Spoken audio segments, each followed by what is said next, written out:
Hey, what's up, guys? Spencer Rhodes here. Benjamin was a character that was in The Walking Dead Season 7. He was a resident of the kingdom. He had a brother named Henry. Henry's sort of a bigger character. He's been in Season 7, 8, and 9 and is still alive right now. He is sort of taking over Carl's comic story. It kind of seems that way. It kind of seems like he's kind of taking over the role of Carl Grimes since Carl is also dead in the show. But yeah, Benjamin was killed in his first season, in Season 7. He was only in a few episodes. And yeah, he was just kind of meh. I mean, he was just kind of okay. I guess he was a good person. I mean, I guess he was likable.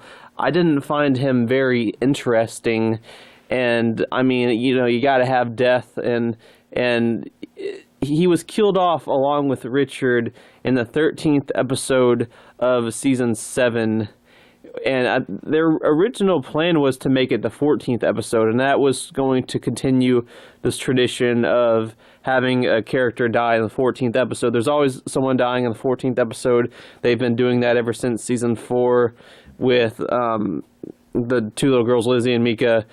And then Season 5, in Episode 14, it was Noah and Aiden. Season 6, Episode 14, it was Denise Cloyd. But they had changed it around, so it was actually Episode 13 where Benjamin and Richard had died. But yeah, Ezekiel was sort of his surrogate father because his actual father had died at some point during the apocalypse. He was like one of Ezekiel's top soldiers, but they got killed by walkers at some point. And like I said, I mean, Benjamin's a pretty good guy. He's, pretty likable. I just didn't think he was all that interesting.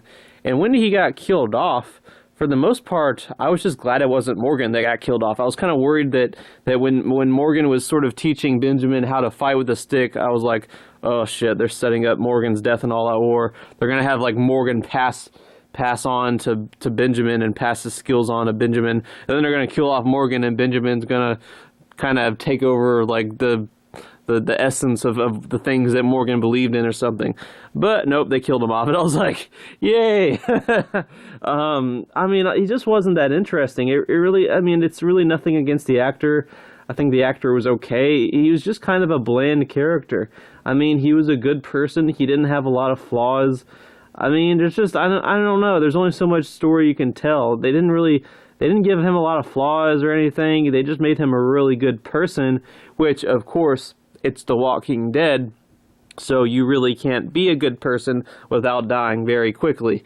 So, yeah, I mean, it's The Walking Dead. You got to have characters die. I feel like this death was suitable. He wasn't really a character that I felt like I needed to be in Season 8 and Season 9 and Season 10. It wasn't a character that I felt like we needed to spend more time with, and I was worried that they were going to have Morgan die and sort of pass on his traits to Benjamin, but they kill off Benjamin, so I was like, okay, well, maybe Morgan does have a chance. And yeah, I mean, it was just sort of okay. I mean, his character, he didn't do a lot for me. I just thought he was kind of meh, and, his death was kind of cool. I mean, that episode, it's called Bury Me Here. That is one of the best episodes of Season 7. Granted, that's not saying very much, but it is honestly a well-written, well-acted episode that I enjoyed. And yeah, I thought it was a good death. I mean, like I said, you got to have death sometimes. Sometimes you just have to kill characters, and if you like them a little bit, that's probably the point. So yeah, this character definitely, I would have just kept it the way it was. I would have just kept him killed off. Plus, it really served a big purpose for Morgan's story. Benjamin's death really helped develop Morgan's story arc and got Morgan good and ready for All Out War. It basically turned Morgan into basically a mixture of normal Morgan and clear Morgan, and he was basically like the super weapon that he used to be, and he went all like TI-83 from Terminator mode and just started slaughtering saviors left and right in Season 8, and that was kind of awesome. He wasn't his peacemaking self anymore. He wasn't completely crazy. He wasn't completely like clear Morgan, but he was like part All Life is Precious Morgan, and then Part Clear Morgan. And that made for some really interesting story for Morgan in Season 8. And I loved what they did with Morgan in Season 8. I mean, for one thing, they didn't kill him off again. I was happy about that. But honestly, I loved what they did with him in Season 8. You know, I loved how he got to be a badass and just how emotionally tormented he was.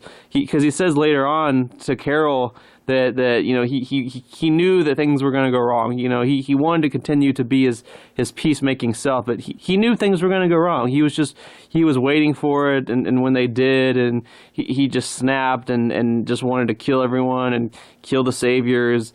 And it really was a good turning point from Morgan's story. And yeah, I wouldn't have changed it. I thought it was good the way it was. Anyway, that's all I have for this video. Let me know what you think in the comments below. Don't be shy. Hit that like and subscribe. I'm not going anywhere. I make 1 to 2 Walking Dead videos per day, so please hit that subscribe button. Right now we are at 325 subscribers. My goal is to try to get to 400 in the next few months, so we are 75 away from that goal of 400. Anyway, with all that said, I am Spencer Rhodes, and I will see you guys later. Bye.